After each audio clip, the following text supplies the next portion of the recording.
consultant. Thank you for having me. You are Napoleon Emill, an amazing comedian, up Thank and you. coming. You're going to take over the world of comedy, in my opinion. But how would you introduce yourself? Probably just like that. No, I'm joking. I'm Napoleon Emill, a stand-up comic, writer, actor, when asked to. So you grew up in North Carolina? Yeah, I grew up in Charlotte, North Carolina. My parents are from New York, so I spent a lot of time back and forth. I would come here a lot of times over the summer, spend time with my grandparents and all my aunts and cousins, and we're very close families. We're always How around. many siblings? I got two sisters, a stepsister, and I also got a younger brother. But there's more of us because under my grandparents, all of my mom and all her sisters are close, and all of her cousins were close, and then my grandfather had a bunch of siblings, so his nieces and nephews are close with my parents. So Yeah. their children, all of us are close. Like the picture on my phone is like my screen, my wallpaper is like me and all my cousins. I love that. Yeah, so it's like that's like we've always been close. It was like in order to like be heard in those situations, you got to be the loudest, or you got to be the most manipulative.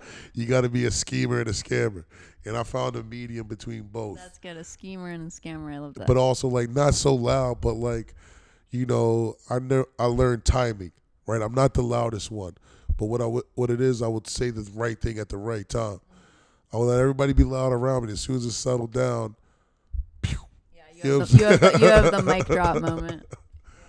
They're like, "Where you come from?" I'll be like 6 years old talking shit.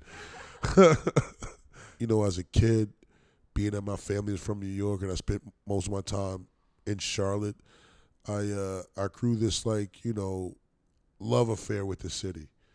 I was attracted to it. So like as a kid, I would watch. I remember my parents, they got satellite in the house, and then one of the channels that came with it was like IFC and Sunday. So I would watch these as a little kid. I would watch these channels because a lot of the movies, a lot of independent movies were made in New York. So I would watch these movies thinking about being with like family and stuff, and like, oh, this is dope. But then subconsciously, I got attracted to like that type of filmmaking and that type of storyline, those type of storylines, and I got big into film because of that. I wasn't sure exactly what I wanted to do as far as after school. I did play. Like I had wants to go to college and play ball and further my education in that way. But as I got closer to that point, it was like I don't know. I felt less and less motivated to do it, and I kind of just wanted to just jump into the work field. I was like, I went to a trade school upstate New York, did electrical work, did stuff that came from that. Like I did cable work for a couple years. So I was up here for maybe 3 years. Moved back to North Carolina when I was maybe 20, 21. And then for that time, I wind up finding my way to comedy, stand up.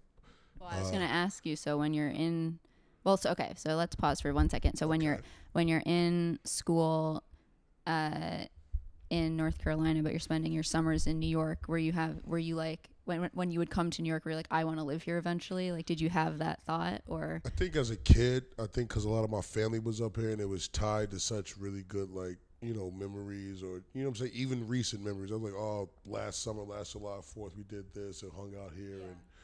And I was attracted to the responsibility that my cousins had to just go out on their own, and just their parents just being like, go ahead, summer vacation, you go to the Coney Island, go to the movie theaters, kind of just roaming around. And I liked that part of it as a child. Because there's a total independence that you get here that sort of you're unable to have in any other place, just because of public transportation and all of that. I don't know, I got to see two different sides of living, I guess, or just culture, I guess. So I was back and forth as a kid, moved up here when I was a young adult, moved back to Charlotte. It was just working down there. It was working. still kind of involved in football a little bit. Was working out with that, and then kind of just I don't know stopped doing all of that, and I don't know. I just kind of wanted to do something different. I think it was kind of the people I was hanging around that kind of inspired it. Not necessarily being like, hey, you should go do this, and not necessarily not doing that, but I was hanging around a bunch of like people who were artists themselves, so it was like kind of normalized to like I don't know that lifestyle or that idea of being creative and putting stuff out. So then with that, I wound up moving back to New York. And so were you aware of like comedy? Were you watching I mean, I was comedy? always a comedy fan from as a child. I mean, I had a sense of humor. A lot of my close friends to this day, we met as kids, and we connected off of like you know pop culture references, shows we were watching. Like that was like how I like I guess sought my friends out, like just joking around and being like, "Oh, you seen that?" Like what I'm saying. And that's a connection that was built, a bridge that was started. So yeah, uh, I was definitely aware of stand up and comedy. Yeah. I would say probably sketch form was the first way I was introduced through stuff like Living Color, Saturday Night Live, Mad TV as a kid. Yeah. But but yeah, stand up was like something that I've always appreciated throughout. Love stand up. Me and my friends, we would like pass tapes and DVDs of like our favorite stand up sets and stuff. Yeah. And like that was like a probably a big part of my growing up. After trade school, so you're like kind of did you have like a full-time job at that point afterwards? I was working with I was doing electrical work. First, when I first finished school, I was in New York and I was trying to get these jobs because it's like, it was you have to take a test and stuff, and that was like the easy thing to do was like to get a cable job. Yeah. So I just did that. They were like, oh, you have electrical in your background. This is easy. Jump right in. I did that for a little while, but, I was also like 19, 20, 21, and I wound up going back home to Charlotte for a couple years Yeah. to try to do that work down there because it was just like the cost of living. I was just like, I Seems need impossible. Yeah. Yeah. I mean, it still seems impossible at times, but I manage now. Yeah.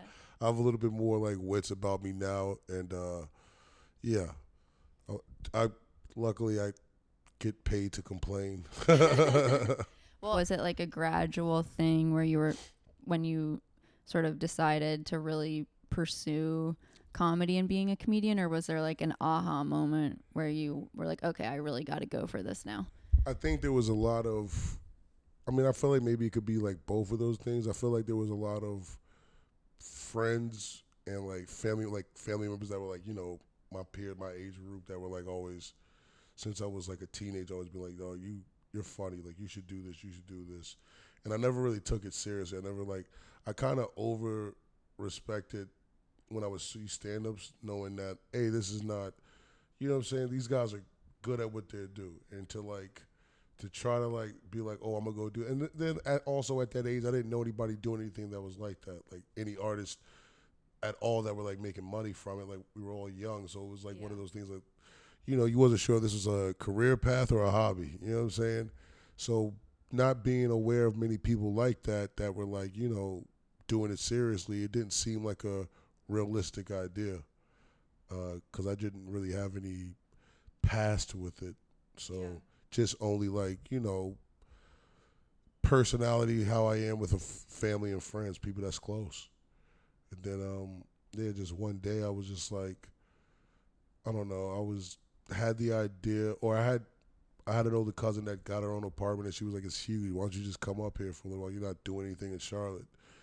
And I was just like, I don't know, thinking of the idea of going back and being like, why would I go back? I don't like to do electrical work, to like move furniture. Like, what would like it seemed like a dumb idea. Yeah. But I did. I took her up on it. Like, but I thought about like, okay, if you're gonna go back to me, what would be you know what I'm saying? What is it that you want to like do up there? Because it's like, I already did the working a regular job, living up there, being like, stressed under those like situations, and then I guess separately, I was thinking like of doing comedy because I had friends that were comedians in Charlotte that were just always like trying to encourage me Yeah. to do it. They were like, "No, you're super funny. You got to do it." And I was just very afraid of public speaking. And Well, that's yeah, what's so interesting is I have a few comedian friends, and they all, before they really took the plunge, had a total phobia of public speaking. And then look at all of you guys. You're up there. nobody wants rejection. Nobody Yeah. wants to fail. And I think that's what the fear is, like looking Yeah. dumb or just stumbling over your words or just that's what you know what I'm saying. I think a lot of our fear is going up on stage. I think it's we it all falls under the umbrella of fear of speaking, and it's like, well, what's And beneath? judgment. Yeah, Yeah.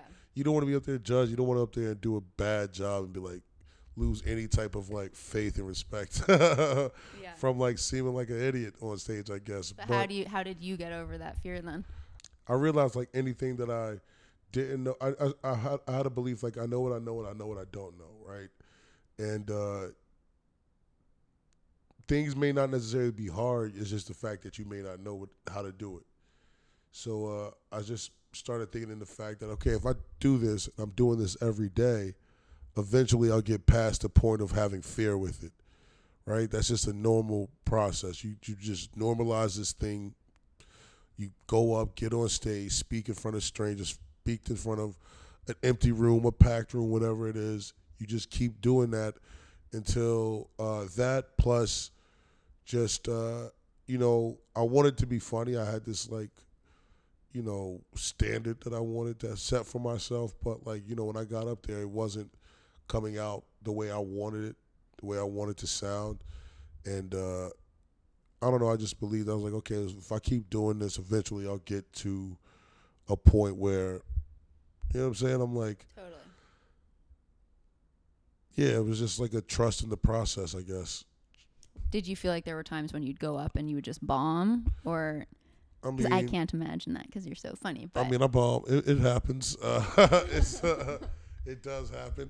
Some people feel differently. It depends on the show. It depends on the situation. It depends on my energy sometimes. I don't always go up with the best energy, depending on the circumstances, depending on what's on my mind. But I try to, like, you know, present and do a good show, like, and go up and, do my job. And then the truth is, like, a lot of times, like, whenever there's stuff going on, I feel like when I'm on stage is when I have control, right? It's like I can keep the distractions at bay and kind of focus on kind of just being on the mic and being like interactive with people and kind of just getting jokes out. well, so how long does it take you to prepare a set I don't know. I or never. material? I mean, to me, it's like everything is like there's some jokes that come to me like that, right? I'll think of them like, oh, that's funny. Boom, write it down or go to a stage and get it out quickly. And then there's some things where like, all right, this is a funny idea, and I'll say it. May find somewhere for it, may not, and then it just it sits there for a while, and sometimes a year later, a few years later, I might find something in that joke that is perfect for another thing. Just maybe like one line. I'm like, oh, I can just reuse that here. So it's some pieces come together quick. Some take a while before I figure out how they go. But it's a process. I feel like I have different processes for each joke. Like I never try to like recreate an energy with the joke. I never try to like, well, maybe not an energy, I wouldn't say, but like I don't look at, hey, this is my first joke that worked. This is how I have to. Oh, like a formula. Yeah, I don't have to like set it up the same way every time and come to the same. You know what I'm saying? So I always feel like, there's a million ways to say a joke, a million types of ways to get to a punchline. There's rules that I feel like when you're young, when you're first starting, that is like important to like go by. Ooh, what are they? Like certain rules. Those who are watching who are just starting out. Well, certain rules as far as like, I don't know, just how you want to like structure a joke. It's like, they're like, oh, there's a rule of three. There's, you know what I'm saying? The there's also like pointers that like, oh, the audience will tell you where a joke ends. The audience will tell you when the punchline is. And, you have to like get beyond your ego sometimes and listen to that. Because, you'll start saying a thing, get a huge laugh, and think like, okay, I need to add these extra parts to it. And then, you start doing that, and then it's like they settle down and they're like, all right, move on.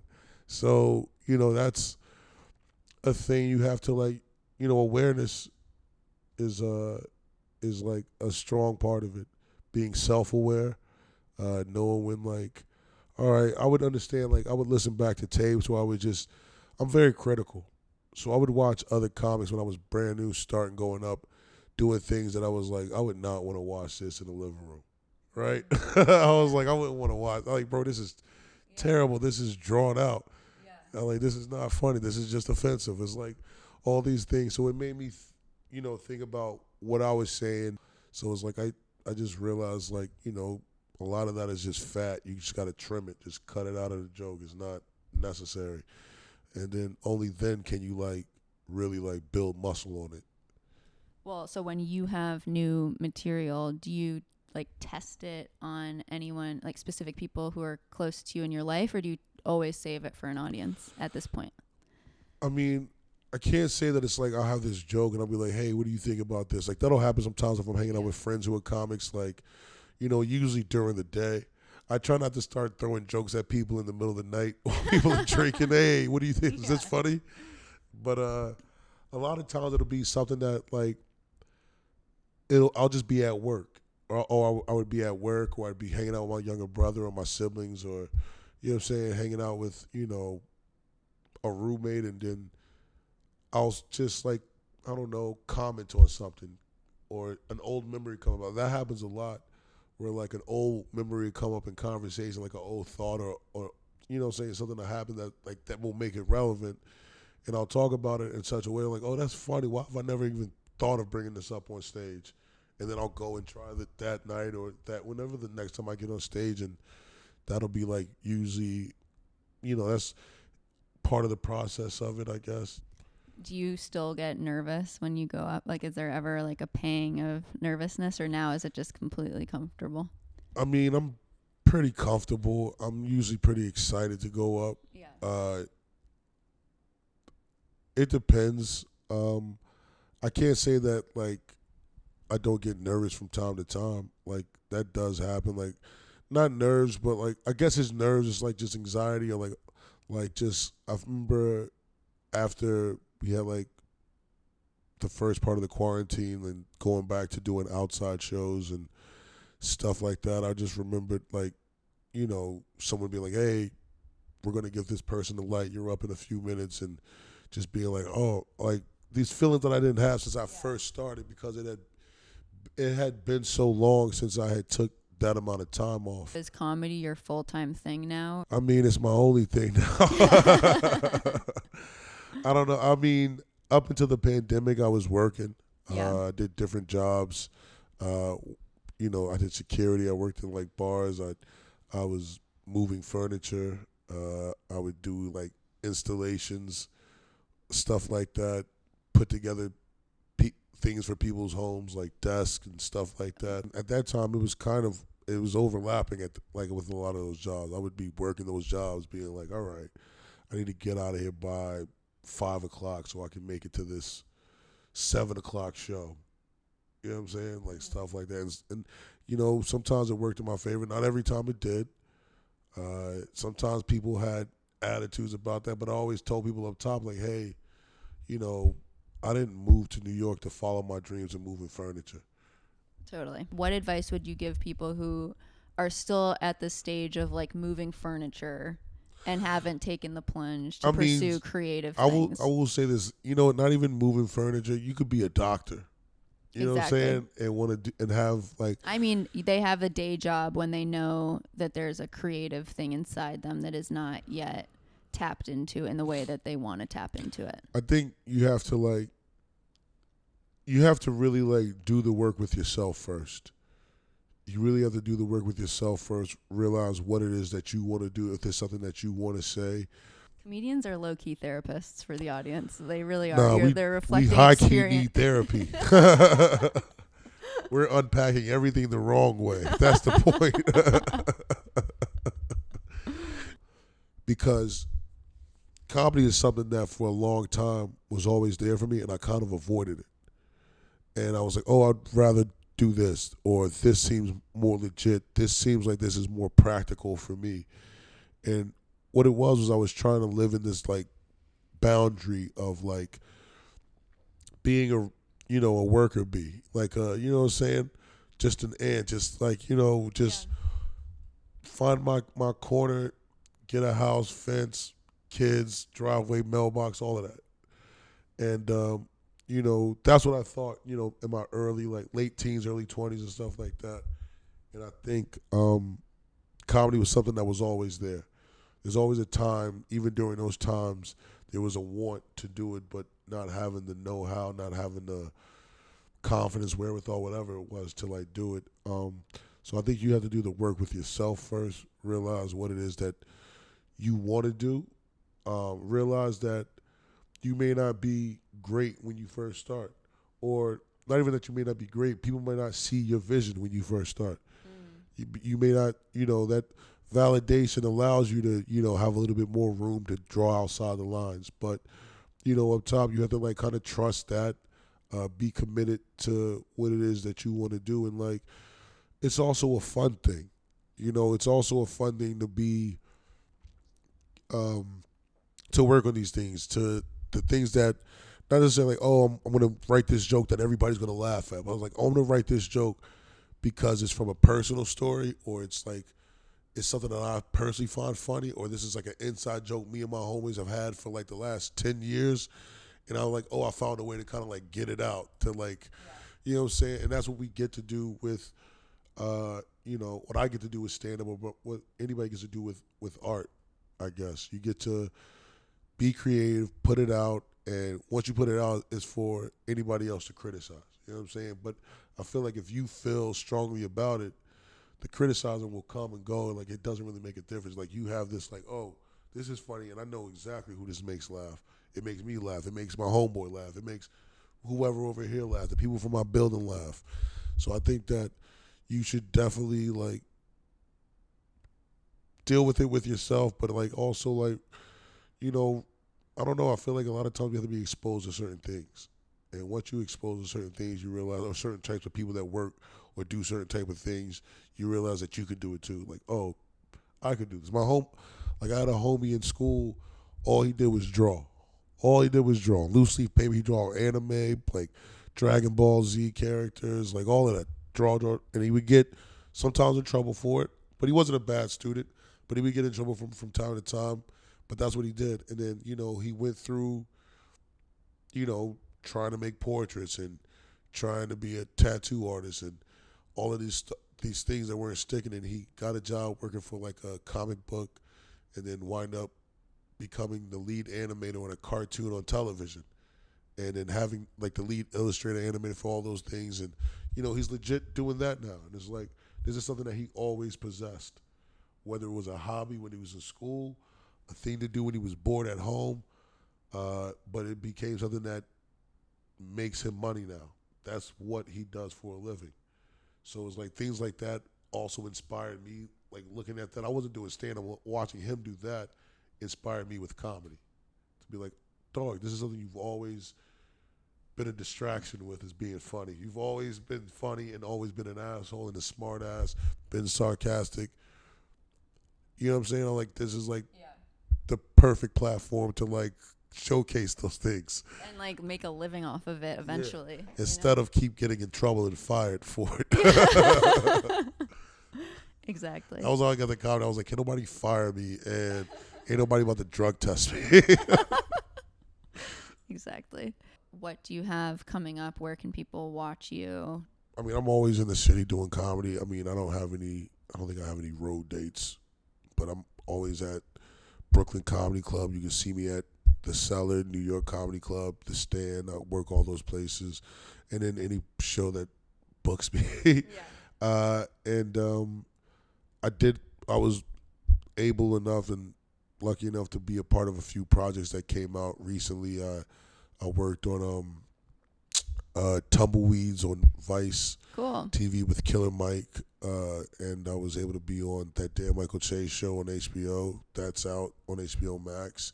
Season 2 is streaming currently, and currently on season 2 of Flatbush Misdemeanors on Showtime.